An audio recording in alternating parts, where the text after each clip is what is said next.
Es decir, que la señora Geri Ramón Rufner pueda postularse por una segunda vez, y no solo ella, sino también los decanos. Ese proyecto de ley ha sido arbitrario, no ha pasado por la Comisión Educativa y ni siquiera tiene un propósito real, ya que la mayoría de rectores han pronunciado incluso en contra de este proyecto. Y por algo muchos congresistas lo han dicho. Este proyecto de ley tiene un nombre propio, y es el de la rectora, Geri Ramón. Claramente, esto es un atentado contra la democracia estudiantil y un intento de seguir perpetuando el poder de una rectora que no le ha hecho ningún bien a la universidad. Justo eso quería preguntar, porque el reclamo es en contra del proyecto de ley que busca una reelección, o es específicamente porque se trataría de la posibilidad de reelegir a Geri Ramón. Sí, previamente tendríamos que precisar que hay otras dos exigencias, y eso es respecto en el ámbito interno, puesto que nosotros tenemos un reglamento electoral para el proceso electoral actual, y el día sábado se está venciendo el plazo para que se pueda dar la presentación de candidatos. Y dentro de ello, por supuesto, que se apruebe este proyecto de ley estaría beneficiando a Geri Ramón porque le estaría permitiendo su reelección. Entonces, en el ámbito interno, nosotros que estamos exigiendo al Comité Electoral Universitario, y por eso es que hemos solicitado una mesa de diálogo, y la vamos a volver a solicitar ante su no respuesta, es que pueda realizarse para empezar las elecciones de forma presencial, puesto que de momento se está disponiendo la realización de elecciones virtuales, lo cual evidentemente no garantiza elecciones transparentes, y más bien habiendo antecedentes de prácticas fraudulentas dentro de los procesos electorales, desgraciadamente pues no se podría garantizar una elección adecuada. Asimismo, estamos pidiendo que se pueda revertir el aumento de la valla electoral, lo cual evidentemente perjudica a la participación estudiantil y docente dentro de los órganos de cogobierno. No hay sustento alguno para poder aumentar la valla electoral. Eso más bien lo que está haciendo es perjudicar la participación diversa que debería haber dentro de una democracia adecuadamente en nuestra universidad, ¿no? Entonces, esas son las exigencias al Comité Electoral Universitario. Puntualmente, al Congreso, que se archive el proyecto de ley que permite la reelección mediante la reforma del artículo 66 de la Ley Universitaria 3220, y al Comité Electoral Universitario, elecciones presenciales y reducción de la valla electoral. Correcto. Ahora, retomando un poco esa pregunta, quería saber si el tema va más justamente por no permitir reelecciones de aquí en adelante, o es específicamente motivado porque se trata de Geri Ramón. Bueno, claramente la reelección rectoral no tiene ningún propósito. Hay cargos que sí necesitan una larga duración, como el presidente del Banco Central de la Reserva del Perú, pero el rectorado no lo es. Y sobre todo cuando el poder de rectorado te da la capacidad de acumular más y más poder si tú te reeliges una y otra vez. Es casi igual que la presidencia, solo que en el ámbito universitario. No tiene ningún sentido ni ningún punto que realmente sea para mejorar la universidad que un rector se pueda reelegir.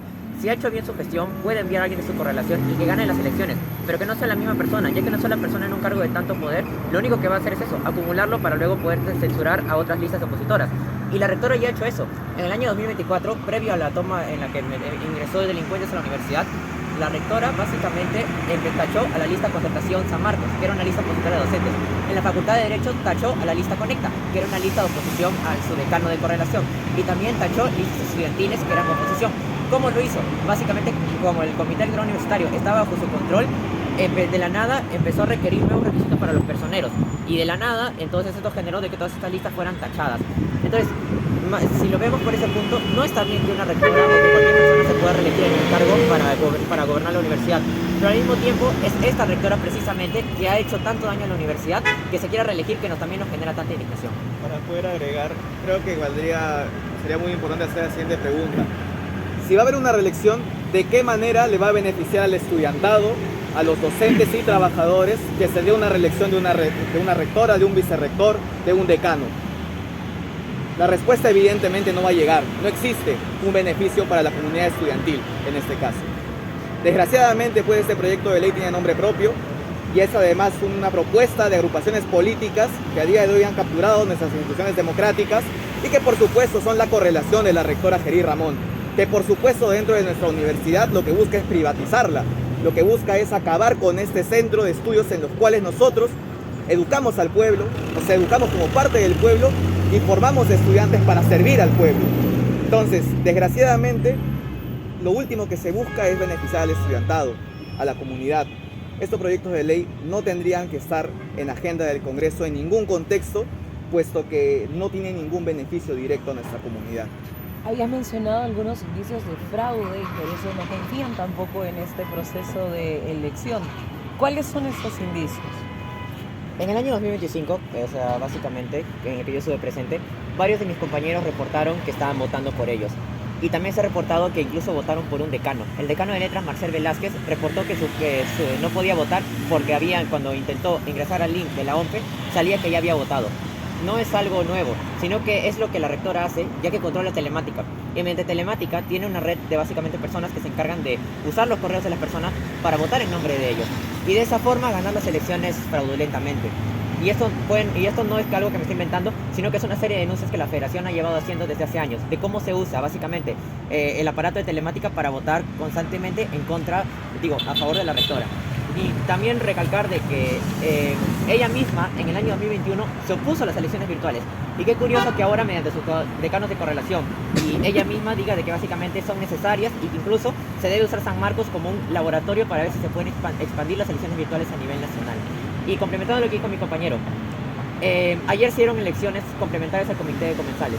El Comité de Comensales, la Junta actual, ha llevado una lucha feroz y profunda en contra de la privatización del comedor, ya que lo que han estado haciendo es reducir las raciones, han estado básicamente atentando contra el derecho de los estudiantes a comer y se han negado a usar el presupuesto excedente, que es de 40 millones de soles, a favor de distintos servicios estudiantiles. Y más aún, mientras que cada año nos reducen más y más el presupuesto por parte del Congreso, que lo único que le interesa es custodiar la seguridad fiscal del país, cuando eso no le da de comer a nadie. Mientras tanto, la rectora no ha dicho nada, se ha quedado muda e incluso le está dando la mano a las personas que día a día nos bajan el presupuesto. ¿Con motivo de qué? Para que ella se pueda reelegir y más bien ella sea la que llene su bolsillo. ¿Quién ha tenido una de las congresistas Ruth que ingresó acá al campus de seguridad? Bueno, de momento se ha acercado la congresista, ha podido conversar con nuestra representación. Básicamente eso, se ha sostenido solo una conversación, así que podríamos decir.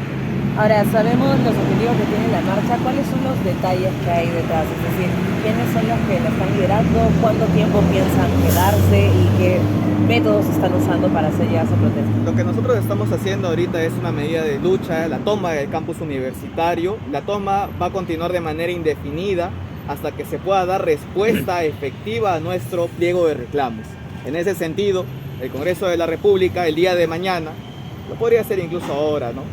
Tiene la oportunidad, la posibilidad de dar solución a esto, archivando este proyecto de ley con nombre propio, como ya hemos dicho, y por otra parte el Comité Electoral Universitario aceptando el pedido de mesa de diálogo que hemos hecho nosotros como estudiantes, como la Federación Universitaria de San Marcos, para poder dar justamente esta conversación sobre las exigencias que tenemos para garantizar un proceso electoral democrático y transparente, algo que no se ha garantizado, pues esta gestión de la rectora Kerry Ramón Ruffner está caracterizada tanto por violencia contra los estudiantes, persecución política, grandes y graves presuntos actos de corrupción y por supuesto por no garantizar un ambiente democrático dentro de la universidad, sino más bien velar por la privatización de la universidad pública de San Marcos. Como ya lo comentó mi compañero, por ejemplo, en el ámbito de bienestar universitario se da eso. En el ámbito, por ejemplo, de admisión también se dio eso. El año pasado hicimos una toma, ¿por qué? Porque se estaba buscando cobrar una mensualidad por segunda carrera, una matrícula de 1.000 soles. Entonces, desgraciadamente, además en un contexto en el cual se ha dado un recorte del presupuesto a las universidades públicas, encima tenemos que estar sufriendo pues que hay malas autoridades en nuestra universidad que responden a determinados grupos políticos que ahorita están en el Congreso, que buscan hacer pues de San Marcos aquel espacio en el cual ellos puedan llenarse los bolsillos. Y por supuesto hay que decirlo también claramente, con esas agrupaciones políticas que participan actualmente en nuestro Consejo Universitario y Asamblea Universitaria, los cuales además contratan directamente con la universidad, muchos de ellos siendo alumnos, algunos egresados que han sido incluso identificados participando en la contratoma en la cual agredieron a muchos de nuestros compañeros y los cuales incluso tuvieron que ser hospitalizados.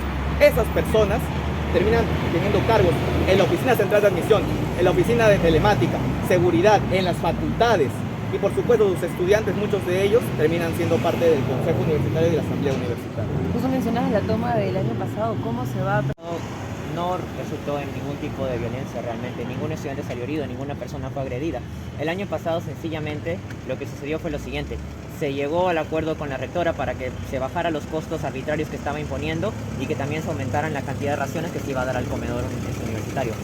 Desde aquí quisiera yo decirle a la población peruana de que no le crea los cuentos que dice tanto la rectora como el Congreso, porque San Marcos siempre ha sido atacada desde que fue fundada. San Marcos fue la cuna de la independencia del Perú. En sus instalaciones se dio el primer Congreso republicano. San Marcos fue la cuna de grandes pensadores. San Marcos fue la cuna de grandes personas que se opusieron a las múltiples dictaduras que nuestro país sufrió. Ahora mismo están intentando hacernos ver como si nosotros fuéramos el demonio, cuando no es así, compañeros. Nosotros estamos luchando constantemente por una sociedad mejor, por un mundo mejor. Nosotros estamos incluso apoyando a esta misma sociedad que a veces nos escupe y nos dice cosas malas a la cara, porque nosotros estamos aquí para servir al pueblo de todo corazón. Y es una consigna de la Federación Universitaria. ¿Qué nos enseña San Marcos? Servir al pueblo de todo corazón. ¿Y eso cómo se da? Luchando precisamente contra los ajustes, luchando precisamente contra los golpes que se le intenta dar a nuestro pueblo, haciéndolo cada vez más pobre, haciéndolo cada vez pagar por cosas por las que no debería pagar. Es de esa forma que nosotros estamos aquí luchando constantemente contra eso. Y la rectora, aunque parezca que es el punto máximo de esta lucha, no es más que un agente que está sirviendo básicamente a las mismas élites de siempre, que lo único que quieren es mantenerse en el poder, lo único que quieren es básicamente asegurar cada vez más y más ganancias a costas de que nosotros nos volvamos más pobres. Yo he hablado muchas veces con compañeros en el comedor, porque es el ámbito más cercano que tengo, no podían comer y se decepcionaban cuando no había ticket y hasta pedían que se hicieran medidas para precisamente que puedan tener un almuerzo. Muchas personas que entran acá tienen que pagar 400 soles incluso viniendo de colegios públicos. Y la rectora, ¿qué dice? Pero hay una exoneración para gente que es muy vulnerable. Eso no tiene sentido, compañeros. No debería siquiera haber cobro por el examen de admisión. Porque ¿por qué estamos cobrando por un examen de admisión que supuestamente está abierto a todo el público? O si no, ¿a quiénes estamos realmente dejando entrar a la universidad? Solo las personas que pueden pagar pueden pagar el examen de admisión. Eso no tiene sentido. Por ende, nosotros vamos a seguir acá en pie de lucha para básicamente evitar que esta gente, que es la rectora, siga pues atentando contra los derechos universitarios. Nada más quisiera decir eso. Nosotros como estudiantes sanmarquinos, que tenemos muy claro nuestros principios y nuestro deber de servicio hacia la comunidad peruana, hacia el pueblo peruano, somos conscientes que vivimos un contexto en el cual constantemente se recortan nuestros derechos, en el cual constantemente se nos vulnera por luchar por los mismos. Entonces, en ese sentido, identificamos claramente que la rectora actual, las autoridades de turno de nuestra universidad, no tienen el interés de garantizar que esta universidad esté al servicio de todos los peruanos. Por el contrario, buscan debilitarla para beneficiar al sector privado, que evidentemente mueve grandes cantidades de dinero. Ahí, por ejemplo, algunos de esos partidos políticos que están en el Congreso actualmente, que tienen universidades. De hecho, este proyecto de ley que a día de hoy se está debatiendo, el día de mañana probablemente se apruebe y el cual rechazamos, fue propuesto dentro de esos congresistas por José Luna Gálvez. Recordemos a qué universidad es dueño este señor. Recordemos qué partidos políticos avalan ese tipo de medidas.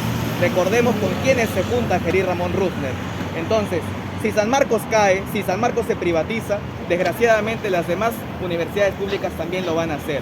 Y San Marcos ha sido cuna de grandes pensadores, como ha dicho mi compañero, y de grandes luchadores que siempre han puesto sus conocimientos, su valentía, su alma en favor de aquellos que más lo necesitan, que es el pueblo peruano. Entonces, defendamos San Marcos, defendamos la Universidad Nacional, Científica y Democrática, que siempre tiene que ser San Marcos al servicio del pueblo peruano.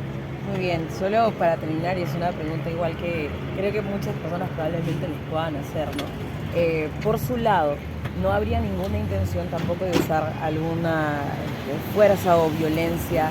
Y entonces, digamos, lo que usan para taparse los rostros son una medida que responde a qué? A precaución. Hoy en día en el Perú vivimos un contexto de persecución política. Existe la herramienta del terruqueo, que es una herramienta más que todo de disuasión social. Porque, señores, cuando llaman a terrorista a alguien, no es una simple etiqueta. Es una forma de decir, tú no le debatas, tú no le preguntas, simplemente combátelo. Esa es la estrategia que usan muchos medios de comunicación y muchos partidos en el Congreso. Porque cuando tú llamas terrorista a alguien, ya no estás aceptándole debatir, ya no estás aceptando que sus ideas pueden tener esta validez, sino que directamente lo estás excluyendo. Eso es una parte de la disuasión social.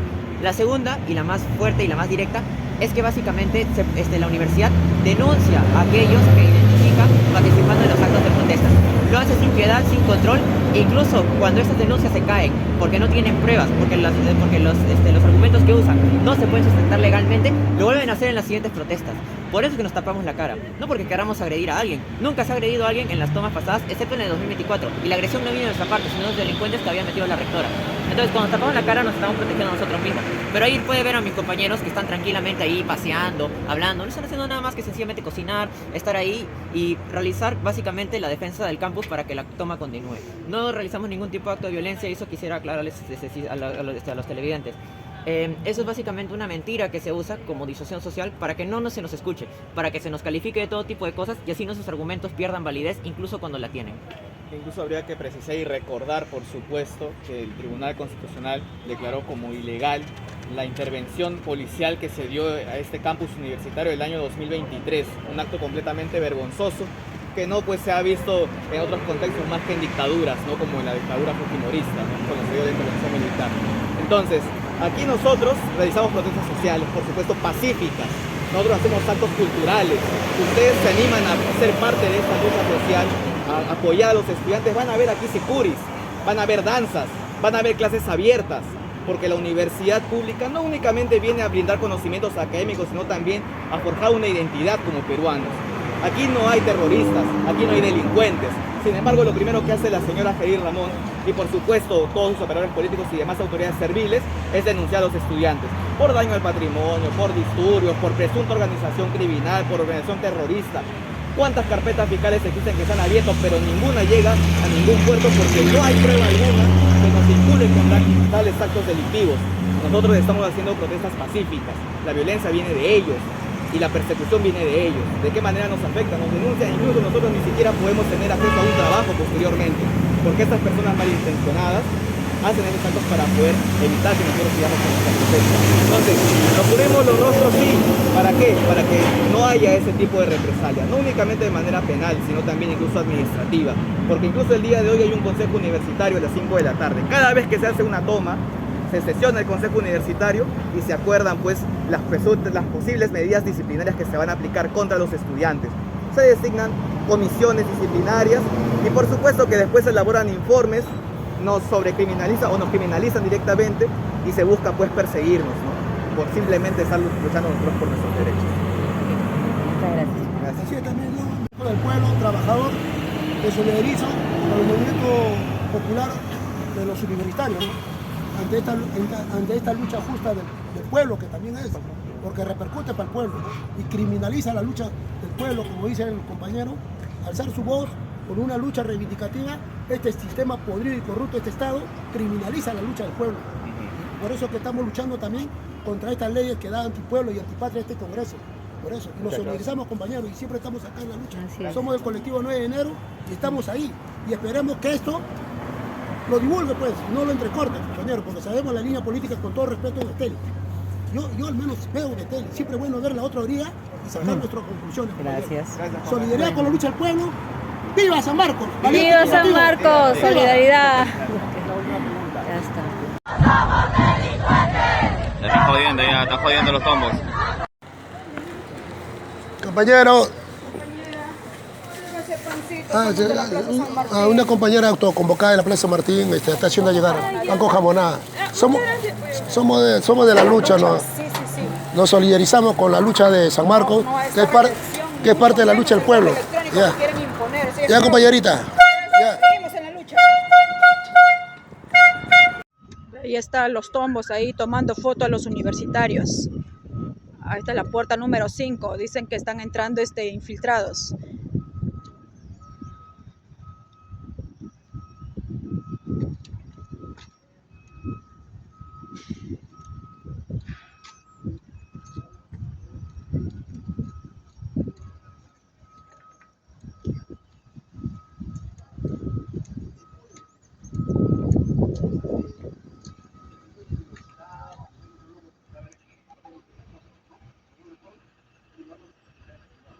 Están entrando supuestos camiones llenos de gente que ya nos amenazó diciendo que nos iba a poner plomo y muchas cosas más. También vinieron a grabarnos y todo eso. No sé si puedan venir gente acá, por favor.